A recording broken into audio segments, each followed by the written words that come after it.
Bonjour à tous, chers amis. La paracha de cette semaine, la paracha Trouma, une paracha qui nous parle des dons qu'on devait donner au temple et comment Dieu nous a donné le devoir de ramasser l'argent pour pouvoir construire le temple. On parle bien sûr du Mishkan qui y avait dans le désert, on ne parle pas du Beth Amikdash qui y avait à Yerushalayim. Ça n'a rien à voir, ce sont deux choses totalement différentes. Et aujourd'hui, on va voir ensemble un merveilleux discours dans lequel le Rabbi nous explique d'où ils avaient exactement les Hatzei Shittim, d'où ils avaient ces bois d'acacia, les cèdres, dont ils les ont reçus, alors qu'ils étaient dans le désert. Et si on était dans le désert, ils n'étaient pas censés avoir des bois d'acacia. Mais d'abord, revenons avec le sujet majeur de la paracha, puisqu'il y a pas mal de questions qu'on se pose, dans lesquelles on voit que Dieu donne le devoir de construire le temple pour Dieu dans le désert. Et ça, c'est ce qu'on va continuer à parler pendant les prochaines 5 semaines. La paracha commence avec le devoir que Dieu a demandé au peuple juif de contribuer à la construction avec différents matériaux. Très bien. Sauf qu'aujourd'hui, on va s'arrêter sur un aspect particulier, et qui est l'aspect dans lequel on te dit que Dieu demande de prendre des bois de cèdre. On sait très bien que dans le désert, en règle générale, ne poussent pas des bois de cèdre. Regardons tout au départ, on verra un merveilleux enseignement. D'où sont venus ces bois de cèdre et quel enseignement pour nous? Comment survivre en exil et comment surmonter les difficultés? Ça, c'est le sujet qu'on va voir aujourd'hui. Dieu ordonne de rassembler les matériaux pour la construction du tabernacle. Parashat Trouma, page 25, chapitre 25, verset 3. Et voici d'offrandes que vous recevrez deux: or, argent et cuivre, étoffe d'azur, de pourpre, d'écarlate, de fin lin, de poil de chèvre, peau de bélier, teinte en rouge, peau de tachash et bois de chittim. Alors, Rashi tout de suite s'arrête. D'où on a eu ces bois d'acacia, d'où on a eu ces bois de chittim, d'où en avait-il dans le désert? Rabbi Tanchuma a expliqué, écoute bien les détails et la nuance, on va tout de suite voir après. Notre ancêtre Jacob avait prévu, par inspiration divine, qu'Israël construirait un jour un tabernacle dans le désert. Et donc, il introduit des cèdres en Égypte qu'il a plantés, puis il a ordonné à ses enfants de les emporter en sortant d'Égypte. Ça, c'est basique. Donc Rashi te dit c'est très simple. Yaakov, le patriarche Yaakov, avait décidé déjà depuis le début, avant même de sortir d'Égypte, il savait que le peuple juif allait construire un temple et il fallait avoir du bois, puisqu'on sait très bien que le temple qu'il y avait dans le désert n'avait rien à voir avec celui qu'il y avait à Jérusalem. Celui qui était dans le désert était fait à base de végétal, alors celui qui était à Jérusalem était à base minérale. Et donc, il a décidé de planter des bois, que ça sera prêt le cas où le jour le peuple juif va venir et faire un temple. Mais le Rabbi, il essaie de démonter cette explication avec plusieurs questions solides qui apparemment dérangent. Premièrement, est-ce que c'est logique de dire que le peuple juif a tiré avec lui dans le désert des bois, et surtout des bois de tellement grande hauteur, comme si on n'a rien d'autre à faire que de transporter des bois, on a coupé une forêt, on va transporter des bois avec nous. Deuxièmement, on voit a priori qu'il y a des autres commentateurs qui nous disent quelque chose qui est tout à fait beaucoup plus simple pour te répondre à la question comment le peuple juif a pu se procurer des bois de cèdre dans le désert. Le Divrei David, par exemple, commentateur sur le Chumash, te dit qu'on pouvait les acheter par les passeurs. On avait des passeurs, on avait des vendeurs qui passaient dans le désert. Et on aurait pu très bien les acheter par ces gens-là qui passent avec des bois, comme on voit en Seine-et-Marne, des camions qui passent avec des forêts entières, avec des troncs entiers. Tu peux t'arrêter, commander et acheter chez ces gens-là. Le Even Ezra te dit, tu sais quoi? Il y avait des forêts proches du désert, proches du mont Sinaï, il y avait aussi des forêts. On aurait pu très bien commander les bois de ces forêts et pas forcément avoir le devoir de les tirer, de les prendre avec soi quand on sortait d'Égypte, comme si on allait vraiment vers un endroit où on n'aurait pas été capable de trouver aucun bois. Il faut juste s'arrêter sur le Yom Yom qu'on a vu hier, magnifique Yom Yom, la dose journalière de sagesse qu'on a vu hier, dans lequel le Rabbi te dit que l'Admour Hazaken, premier Rabbi de Chabad, te dit que le commentateur de Rashi sur le Chumash, c'est le vin de la Torah. Ça ouvre le cœur et ça fait dévoiler la crainte de Dieu et l'amour de Dieu. C'est passionnant, alors que le commentateur de Rashi sur l'Agmara, ça fait dévoiler le cerveau et ça ouvre le cerveau à réfléchir, etc. Deux choses différentes. Ok. Très bien. Donc, on vient de voir le commentateur du Divrei David, on vient de voir le Even Ezra. Regardons maintenant dans le chiffre 2. Devait-il emporter avec eux des cèdres depuis l'Égypte? Le Divrei David du Taz te dit clairement, ne pouvait-il pas les acheter dans d'autres pays? Comme les aliments complémentaires qu'ils achetaient chez les commerçants des nations qui passaient par le désert. Ils auraient pu faire exactement la même chose avec les bois qu'ils auraient eu besoin pour le temple. Le Even Ezra, tandis logiquement, il aurait été plus simple d'expliquer qu'il y avait un non loin du mont Sinaï, une forêt de cèdres, et qu'il coupait tous les arbres de cette forêt. Qu'est-ce qu'on doit commencer à inventer et dire? Inventer, Rachid nous dit, on va comprendre pourquoi, qu'il devait, Yaakov, déjà planter des cèdres avant même de sortir d'Égypte, parce qu'un jour, le peuple juif allait construire un tabernacle, et comme ça, ils auraient eu du bois. La clé de la réponse se trouve dans le texte et les mots mêmes que la paracha elle emploie. Quand on fait attention à la phrase que la Torah elle emploie au début de la paracha, la Torah elle te dit à 3 reprises un mot qui apparemment n'a rien à voir ici. D'abord, el Bnei Israël, par le peuple juif, Veyikru li trouma, et vous prendrez pour moi un don, un prélèvement. Mais et kol ish asher yidvenu libo, de tout celui qui veut consacrer son cœur, qui veut nous donner, tikru et troumati, vous prendrez mon don, mon prélèvement.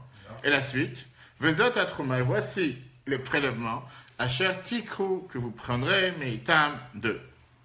La Torah te répète à 3 reprises le mot prendre, qui veut dire quoi? Que les récolteurs, ceux qui étaient en charge de pouvoir récupérer ce qu'on avait besoin pour le temple, devaient venir prendre les éléments qui se trouvent, qui existent déjà. Quand je dis, je viens le chercher, je viens le prendre, je viens prendre quoi? Quelque chose que tu as. Si tu ne l'as pas, j'ai pas besoin de venir le chercher. Et ce qui dérange, c'est quoi? C'est qu'en règle générale, quand on aurait voulu parler normalement, on aurait dû dire, veillite-nous. Ils auraient dû me donner. Dieu, il vient et donne à Moshe le devoir. Que le peuple juif a un devoir de lui donner un prélèvement. Veillite-nous, de lui donner. Pourquoi on doit dire qu'il va prendre? De là, on est obligé de dire, d'après le sens simple du verset, que tous les matériaux qu'on avait besoin pour le don du temple, pour la construction du temple, étaient déjà dans le domaine, dans la possession du peuple juif. Et la seule chose qui restait à faire, c'était de venir les chercher et de les prendre. Et c'est ça que Rashi s'étonne en demandant la question, mais d'où ils pouvaient pondre, d'où ils avaient ces bois dans le désert. Parce que c'est pas normal pour des gens qui marchent dans le désert de transporter avec eux des bois. Et c'est pour ça qu'il t'amène le Rabbi Tanchuma, qui était dit que Yaakov, le patriarche Yaakov, avait vu par prophétie que le peuple juif allait avoir un devoir de construire un temple dans le désert. Il a ordonné à ses enfants de les prendre en sortant d'Égypte. Regardons le 3. La clé de la réponse se trouve certainement dans les textes. Le texte fait allusion au fait que les matériaux donnés étaient déjà en possession d'Israël. Dans le chapitre 25, verset 1, l'Éternel parlait à Moïse dans ces termes, « Invite les enfants d'Israël à recevoir pour moi un prélèvement, une offrande. De quiconque qui sera porté par son cœur, vous recevrez mon prélèvement. Et voici le prélèvement que vous recevrez de or, argent, cuivre, même liste que référence 1. » Rashi, Trouma, qu'est-ce que ça veut dire prélèvement? Qu'il la prélève pour moi sur leurs biens en tant qu'offrande. Viens, le Rabbi te dit... A priori, le texte aurait dû employer le terme « donner » ou « emmener » qui indique l'action du donateur. Pourtant, le texte emploie le terme « recevoir » qui indique l'action du percepteur récupérant le don. De là, nous comprenons que les éléments cités dans le texte pour l'offrande du tabernacle étaient déjà en possession des enfants d'Israël. Il ne manquait plus que l'action qui est de les récupérer. Et donc, c'est pour ça que Rashi vient te dit que le seul moyen de comprendre qu'on devait récupérer quelque chose qu'ils avaient déjà, c'est que Yaakov les avait plantés dans le désert, etc. Ok. Viens, Rashi, le Rabbi continue en t'expliquant qu'on voit cette preuve, comment on peut prouver que qu'est-ce qu'on vient de dire, ça a un sens, en 2 mots, que tout ce qu'ils avaient besoin pour la construction du temple était déjà en leur possession.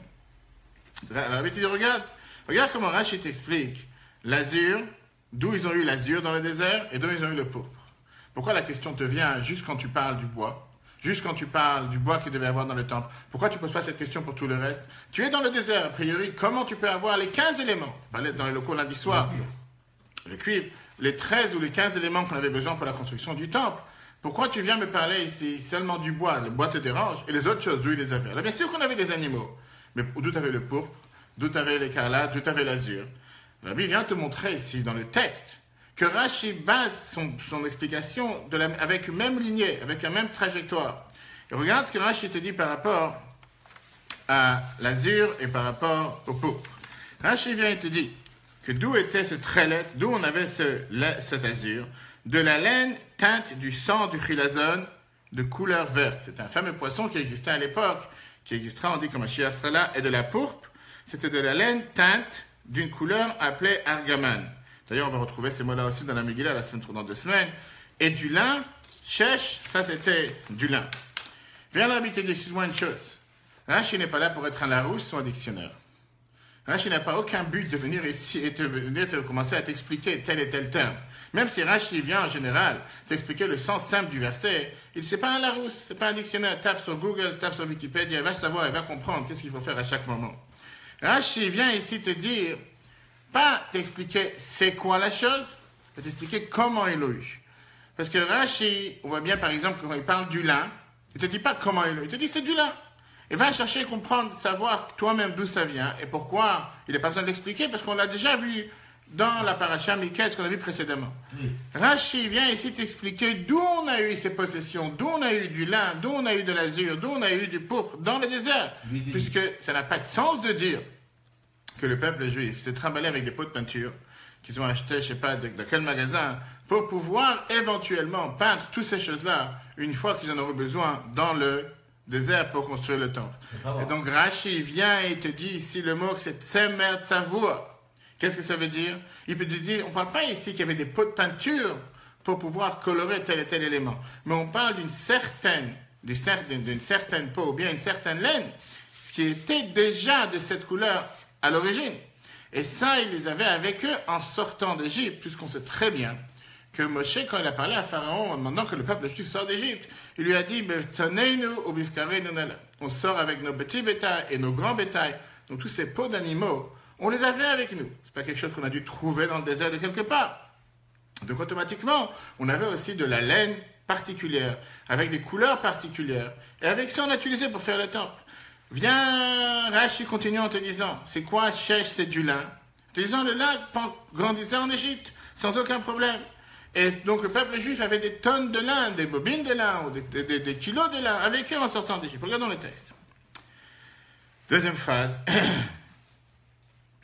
L'intention de Rashi n'est pas d'expliquer quels étaient ces matériaux, mais plutôt de répondre à la question générale. D'où avait-il dans le désert ces matériaux? Pourquoi aurait-il emporté avec eux des pots de peinture? Voilà pourquoi Rashi explique de la laine teinte. Vient la paracha de Bo, on se rappelle que ce que Moshe a dit à Pharaon. Moïse dit, nous irons avec nos brebis et nos bœufs. Et d'où ils ont eu du lin dans le désert? Rashi dans Bereshit te dit clairement, Pishon, c'est le Nil, le fleuve de l'Égypte. Pourquoi il est appelé Pishon? Rashi te dit, le Pishon fait pousser du lin, qui s'appelle en hébreu Pishtan. Ça veut dire que déjà, depuis le départ, Rashi vient et te dit, moi je te dis une indication. Ne va pas inventer des choses. Ces choses ne poussent pas dans le désert. On les avait avec nous, on les a emportées avec nous. De la même manière qu'on a emporté du lin, qu'on a emporté du pourpre, qu'on a emporté de l'écarlate, de l'azur. Et tout ça, c'était des différentes couleurs d'animaux qu'on avait avec nous. Exactement la même chose avec les bois d'acacia ou ces bois de cèdre qu'on avait aussi avec nous et que Yaakov les a plantés en Égypte. Et en sortant d'Égypte, le peuple juif les a transportés avec eux afin de pouvoir les avoir dans le désert au cas où il faudra construire un temple. Ça, c'est l'explication basique. Maintenant, on va rentrer dans cette merveilleuse explication, cet espoir que le Rabbi nous donne en exil, avec la question générale. C'est un beau discours. Mais est-ce que c'est normal de dire que Yaakov, qui est décédé il y a tellement de temps en arrière, on va dire qu'on a certainement une centaine d'années de différence ou plus, va planter en avance des bois de cèdre, parce qu'un jour, il a vu que ses enfants auront le devoir de construire un temple dans le désert, et pour ça, ils auront ces bois de cèdre avec eux. Moi, je te demande la question, on doit se prendre la tête à trimballer avec nous des cèdres? On ne peut pas, depuis le départ, quand on aura le devoir de construire un bois de cèdre, de construire un temple, prendre des cèdres ou des passants, comme on l'a dit tout à l'heure, comme les autres commentateurs te disent. Prendre des passants, trouver une forêt quelque part. Au final, on est dans le désert. Le désert du Sinaï n'est pas si loin d'Israël, n'est pas si loin du Jourdain, n'est pas si loin de tous ces autres endroits. On peut envoyer des gens qui vont au pire aller chercher des bois de cèdre, revenir avec ces... Qu'est-ce que Yaakov il avait besoin ici? Tellement de temps en arrière, on parle quand même plus de 200 ans en arrière. Facile à dire. Mais qu'est-ce qu'il cherchait avec? Quel est le message qu'il veut nous faire passer? Et regardons ici un merveilleux enseignement, comme le Rabbi nous dit toujours, qu'on doit faire attention au nom. Le nom de la personne qui donne cette explication. Et Rashi, en général, n'est pas là pour nous donner des références.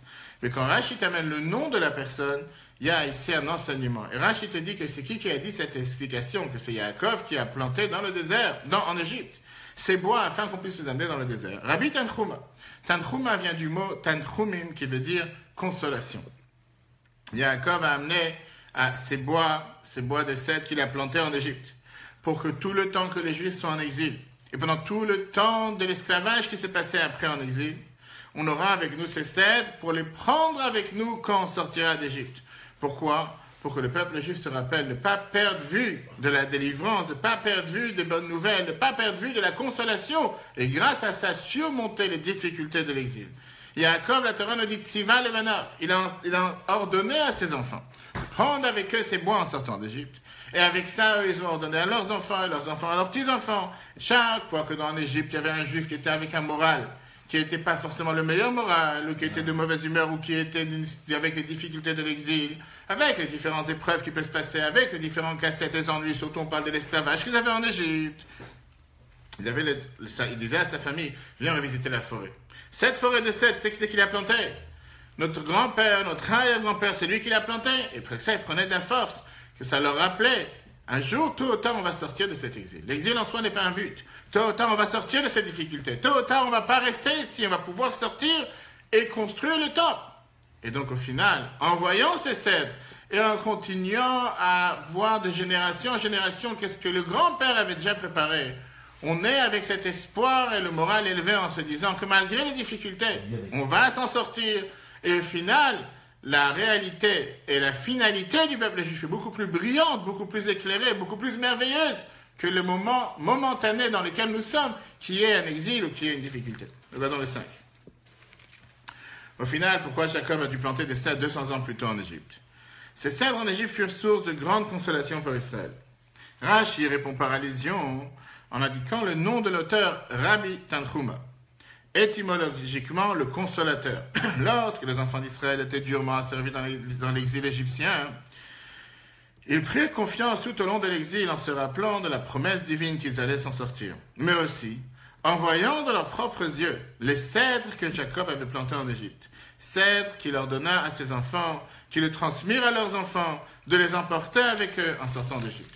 Jacob à aucun moment voulait que le peuple juif perde espoir. Il voulait qu'il se rappelle que même si aujourd'hui c'est un moment difficile, tôt ou tard on va s'en sortir. Le but, la finalité, c'est de sortir d'Égypte, sortir d'exil, construire le temple. Avec ça, le Rabbi on va comprendre encore une question qu'on a sur Rashi. Parce que Rashi vient et te dit que Yaakov a amené ses cèdres en Égypte, quand il est arrivé en Égypte, et il les a plantés. Exactement. Et la question qui nous dérange, qu'est-ce qu'on a besoin de savoir qu'il les a amenés avec lui? Et il n'y avait pas de cèdres en Égypte. L'Égypte, c'est un endroit où c'était pas un désert. Il a pu très bien trouver des cèdres en Égypte. Qu'est-ce qu'il avait besoin de les amener avec lui? Surtout que Rashi, il n'arrête pas de te répéter dans la parashat Trouma, chapitre 27, verset 15.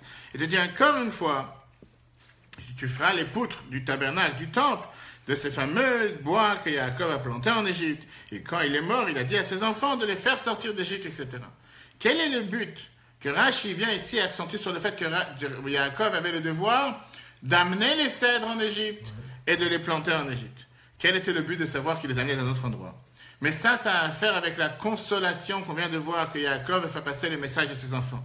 Par ça que les enfants vont voir qu'il y a ici des bois de cèdre qui viennent d'un autre endroit. Ça va leur montrer ici que ne pensez pas un instant qu'on est enfermé, qu'on est empêtré dans cet exil, qu'on est sous l'empire égyptien, qu'on n'a aucun moyen de s'en sortir. Sachez qu'au final, on va ressortir, on va aller en Israël ensemble avec ces cèdres qui ont été amenés par notre ancêtre Yaakov. Et c'est la raison pour laquelle Rashi t'amène le Be'er Maim Chaim, cette explication qui te dit que c'est quoi cet autre endroit. Yaakov, il a amené ses cèdres de la terre d'Israël. Et donc, ces bois de cèdre rappelaient au peuple juif d'où on vient et vers où on va. On vient d'Israël pour que la finalité comme Mashiach sera là, on retournera en Israël. Israël qui représente la situation de délivrance comme Mashiach sera là. Et avec ça, le peuple juif peut passer une consolation en se disant que même si maintenant on passe par la case Égypte, même si maintenant on passe par la case désert, même si maintenant on passe par la case difficulté ou la case exil, pas désespérer. Ces bois viennent d'Israël et avec ça on construit le temple pour en finalité retourner en Israël. Oui, c'est vrai qu'au passage on a eu les 42 voyages qu'on va tout de suite voir, et au passage on a eu toutes les difficultés, au passage on a passé 40 ans qu'on n'aurait jamais dû passer dans le désert et tout ce qui s'est passé en plein milieu, mais ne pas perdre de vue quel est le but. Ne pas rester enfermé dans une épreuve, dans une difficulté et dire puisqu'il y a une difficulté, puisqu'il y a une épreuve, automatiquement il n'y a pas de but sur terre. Et bien au contraire, pensez toujours à l'avenir, au futur, grâce au passé. Le fait que Yaakov, depuis le départ, a préparé ce qu'il fallait préparer pour nous rappeler que tôt ou tard, même si le moment c'est difficile, on va s'en sortir. Regardons dans le 6. Rashi précise ici que Yaakov introduit des cèdres en Égypte.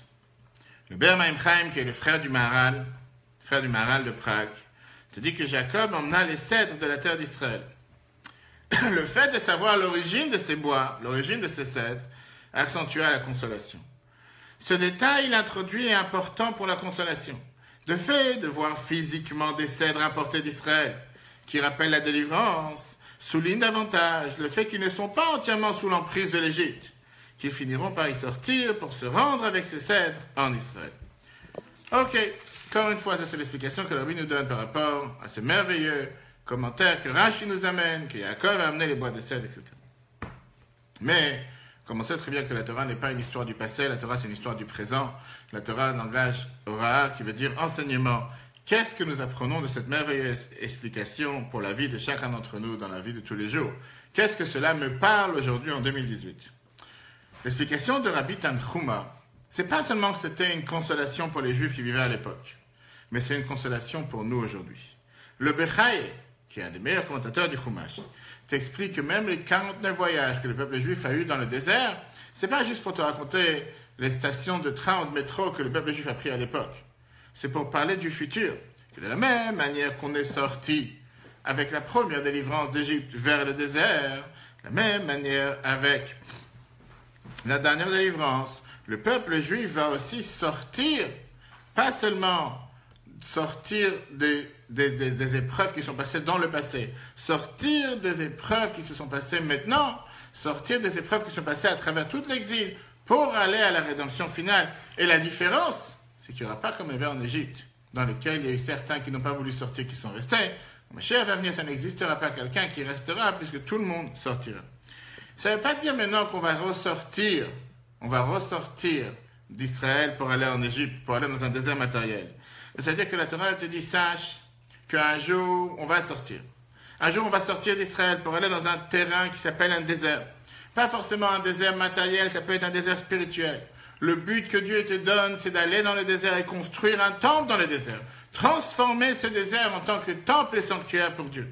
Le but final, c'est qu'on puisse faire ce que Dieu te dit dans la paracha de cette semaine. Faites-moi un temple. Qu'est-ce que ça veut dire, faites-moi un temple? Tout d'abord, chacun chez soi, afin que je puisse venir et résider chez vous en tant que temple.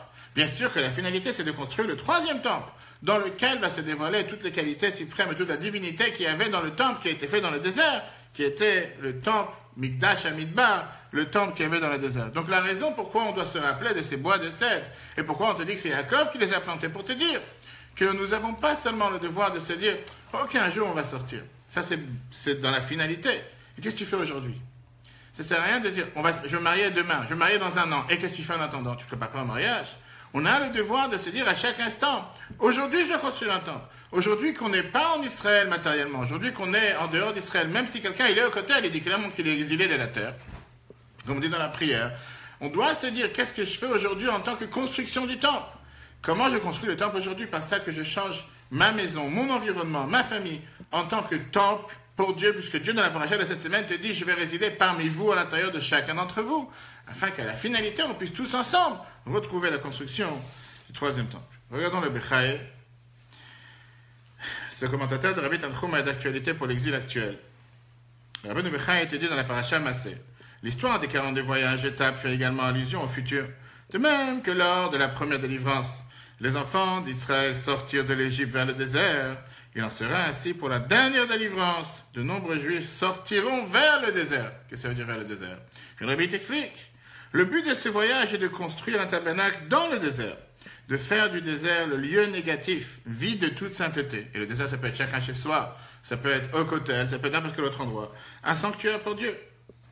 Puis, à l'issue de ce travail, ils pourront construire physiquement le 3e temple, dans lequel se dévoilera également le tabernacle de Moïse. Ça, c'est encore une fois l'explication à la surface.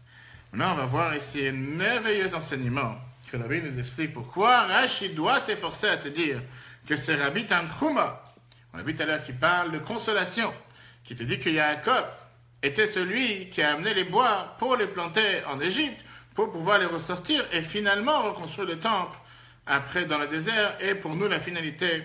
Et qu'est-ce qu'il y a si j'aurais pas su que c'était Yaakov qui l'a fait? Qu'est-ce que j'ai besoin de savoir que c'est Yaakov qui l'a fait? On peut dire que le peuple juif avait des bois dans le désert. J'ai besoin de savoir que c'est Yaakov qui est venu, qui a planté ces arbres, pour qu'on puisse savoir. Quel est le but? Qu'est-ce que tu veux me faire passer comme message en me disant que c'est Yaakov qui l'a fait? Et si j'aurais pas su que c'est Yaakov qui l'a fait? Le Kliyaka, merveilleux commentateur du Chumash, te dit que Arazim, le cèdre que Yaakov a planté, fait allusion au tzadikim. D'où on le sait, dans Tehillim, dans les psaumes, c'est écrit, dans le psaume Tzadik Katama Yifrach que Erez Balvanan Yizke. Un tzadik va grandir, va fleurir comme une date, comme une figue, qui est Erez, comme un cèdre dans le Levanon. Le Levanon fait allusion à Jérusalem et Yerushalayim. Yizke, il va grandir. On parle ici des maîtres du peuple juif, des rabbins du peuple juif, des Nesséim qu'il y a dans le peuple juif. Quel rapport avec le cèdre? De la même manière que le cèdre, c'est le bois qui est le plus haut en hauteur, les maîtres du peuple juif, les tzadikim du peuple juif, eux aussi représentent ce qu'il y a de plus haut pour le peuple juif. Et donc, le lien qu'il y a entre les tzadikim du peuple juif et Yaakov est expliqué dans le Mégalé à Mukot.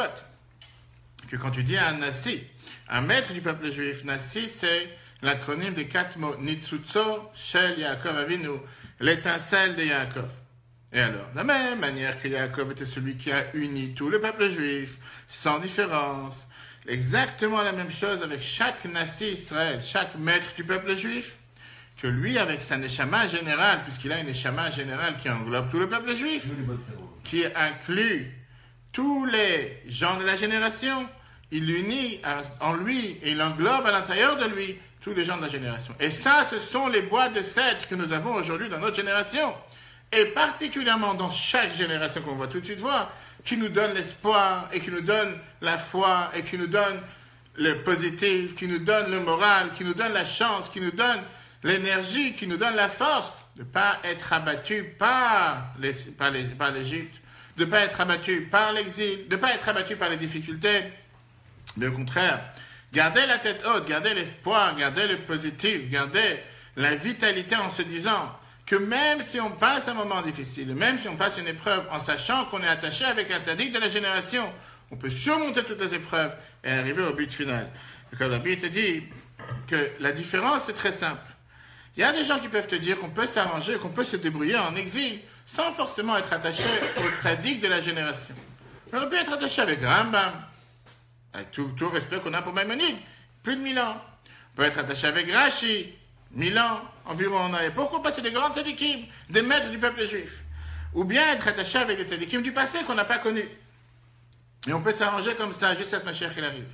Viens le Rabbi te dit que non, ça ne marche pas comme ça.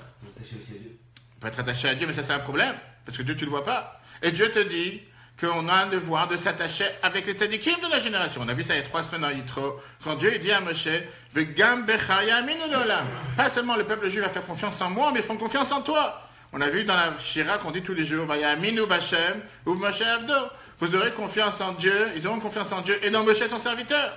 Dieu dans la Torah lui-même te dit que tu ne peux pas t'attacher à Dieu si tu ne t'attaches pas à tzaddik de la génération sans passer par Dieu. Tu peux très bien te dire, je suis très élevé, je peux passer à Dieu en direct, je ne connais pas son email, et je ne sais pas si c'est tout le temps connecté, mais au final, Dieu te dit que le moyen de s'attacher à lui, c'est en passant par le tzaddik qu'il y a dans la génération. Donc on aurait pu penser qu'on peut se suffire en s'attachant au tzaddikim précédent, de génération précédente. De la même manière qu'en Égypte, le peuple juif, pour pouvoir surmonter les difficultés, il devait voir les bois de cèdre que Yaakov a plantés, pas ce qui était dans le passé, mais les bois de cèdre existants maintenant, et c'est ça qui a été beaucoup plus fort pour eux, avec la promesse de la Géoula, par ça que ça leur a montré que c'est quelque chose de réel, c'est quelque chose de tangible, c'est quelque chose de sincère, c'est quelque chose qui va se passer, et avec ça la Géoula, la délivrance va arriver. Dieu a placé dans chaque génération des étincelles de Yaakov. Comme on vient de voir tout à l'heure, Dieu a placé dans chaque génération des tzadikim, des maîtres de la génération qui représentent à ces bois de cèdre qui sont les plus élevés de la génération. Que pour eux, il n'y a pas d'exil, qu'eux, ils sont beaucoup plus hauts que l'exil. Que pour eux, dans leur entourage, dans leur atmosphère, ils se trouvent déjà comme si Mashiach était déjà là. Pour eux, il n'y a pas de différence. Et néanmoins, par ça que chacun se sent proche d'eux, par ça que chacun s'attache avec eux, par ça que chacun il se rappelle qu'est-ce qu'il a vu, qu'est-ce qu'il a entendu, qu'est-ce qu'il a appris, jusqu'à qu'il se sent totalement en osmose, totalement en train de vivre grâce à lui, comme le Zohar nous dit, qu'il y a une émanation de Moshe dans chaque génération, et que les Juifs de la génération sont attachés avec le Neshama général de la génération, qui est le tzaddik, le rabbi de la génération. Ça nous amène cette consolation. Comme le Meghaleh Amukot nous dit, une telle consolation qui nous donne la possibilité de pouvoir construire en étant en exil un temple pour Dieu. Et ça, c'est l'importance que chacun d'entre nous, comme on l'a vu les dernières semaines, d'être attaché au Rabbi de la génération, d'être attaché au Tzaddik de la génération. Quelqu'un ne peut pas dire, moi, je parle à Dieu en direct, avec tout respect dû. Dieu, tu ne sais pas qui il est, tu ne l'as pas vu, il n'est pas matériel. Et quand on dit à chaque fois dans la Tfila, Baruch Ata Hashem, béni sois-tu éternel, notre Dieu, le Dieu d'Abraham, le Dieu d'Yitzhak, le Dieu de Jacob, ce même Dieu te dit, quand il te donne les 10 commandements, qu'on a un devoir de suivre Dieu et être attaché à avoir la foi en Moshe, son serviteur. Qui est Moshe, qui est la Neshama générale de la génération. Et donc, ces cèdres que Yaakov il a plantés et qui plantent dans toutes les générations, c'est eux qui amènent la consolation pour tous les peuples juifs. D'où on le sait, comme on a dit tout à l'heure, le fait de savoir qu'ils viennent d'une autre planète, qu'ils viennent d'un autre endroit. Rachid te dit que Yaakov a dû amener ses bois d'un autre endroit, il a dû amener ses bois d'Israël. Le fait qu'ils viennent d'un autre endroit, ils sont plus hauts que l'exil. Et Yaakov les a plantés pour chaque génération, pour pouvoir donner des influences au peuple juif, influencer, donner tout ce que le peuple juif a besoin matériellement et spirituellement, pouvoir s'élever au-dessus de l'exil. Et même en étant dans le désert, dans les 4 coins du monde, construire un temple pour Dieu, transformer ce désert, transformer cet exil en endroit où lequel Dieu se sent à l'aise. Et grâce à ça, on mérite à la consolation générale, qui est la 3e délivrance. Regardons dans le 8e paragraphe. Concrètement, où trouver les forces pour construire le sanctuaire dans un exil si obscur? Le Kliar, car il vient étudier dans la paracha Trouma de cette semaine. Ces cèdres font allusion au verset qui est écrit dans le psaume 92. Le juste fleurit comme le palmier, comme le cèdre du Liban, il était lancé. On parle des tzaddik. Le Meghaleh Amukot te dit de qui on parle. Un Nassi en général, c'est Rachetevot. Le mot Nassi, c'est la forme, les initiales, l'étincelle de Jacob, notre père. On va te dire la chose suivante. Ceci est la conclusion d'Israël dans le désert des nations. Ils ont avec eux les cèdres. Et Dieu va faire en sorte que de la même manière qu'à l'époque, on a eu cette chance, que Jacob était celui qui a planté ses bois. Et grâce à planter ses cèdres, le peuple juif a eu cette vision de ne pas perdre espoir et d'avoir la foi qu'on va être sorti, on va être libéré. Pareil de nos jours. C'est pour ça que chacun va planter un temple chez lui à la maison, qui va transformer sa maison en temple matériel. C'est pour ça qu'il apprend la Torah dans la maison, qu'il apprend la Torah dans son lieu de travail, qu'il prie dans la maison, qu'il met la tzaka dans la maison, comme on a dit plusieurs fois, avoir une boîte de tzaka dans la voiture, avoir un livre dans la voiture pour apprendre le chitat, avoir un chitat dans la maison, une boîte de tzaka dans la maison, avoir une étude dans la cuisine.